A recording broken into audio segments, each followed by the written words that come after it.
Hi అండి, welcome to my channel. నేను చూపించేది ఏంటంటే తుఫాను మా విలేజ్లో ఎలా ఉంది అనేది ప్రజెంట్ సిచ్యువేషన్ మీకు నేను వీడియో ద్వారా తెలియజేస్తున్నాను. చూడండి, మబ్బులు అయితే బాగా పెట్టి ఉన్నాయన్నమాట. వర్షం పట్టడానికి రెడీగా ఉందన్నమాట.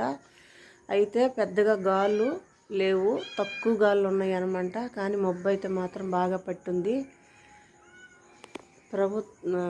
వాతావరణ శాఖ ముందుగానే మనకు అనేకమైన హెచ్చరికలు తెలియజేస్తుంది.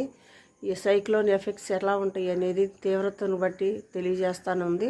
కాబట్టి మనందరం కూడా వాళ్ళు ఇచ్చినటువంటి సందేశాన్ని స్వీకరించి జాగ్రత్తగా ఉండాలండి. తుఫాను చాలా ప్రమాదకరమైందని అంటున్నారు. చాలా జాగ్రత్తగా ఉండండి, అలర్ట్గా ఉండండి, బయటికి వెళ్ళమాకండి, నానిన గోడల దగ్గర ఉండబాకండి. అలాగే మీ పశువుల్ని, మీ ధాన్యాన్ని జాగ్రత్త పరుచుకోండి. అందుకని అడ్వాన్స్గానే 2 రోజుల ముందు నుంచే వాతావరణ శాఖ మనకు హెచ్చరిక చేస్తుంది. వారు చేసిన హెచ్చరికను మనందరం స్వీకరించి మనల్ని మనం కాపాడుకుందాం. దేవుడు మరి ఆకాశంలో భూమిని సృష్టించిన వాడు కాబట్టి ఆయనకు అన్నీ తెలుసు. కాబట్టి ఆయన అన్నీ మనకి కలగజేయవాడు, ఇచ్చేవాడు. మరి నమ్మకమైన వాడైన మన దేవుడు మనకున్నాడు. ప్రతి ఒక్కరు కూడా ఈ యొక్క పంట నష్టము, ఆస్తి నష్టము, ప్రాణ నష్టం ఏది జరగకుండా ఉండాలో భగవంతుడి మనందరం కూడా కోరుకుందామండి.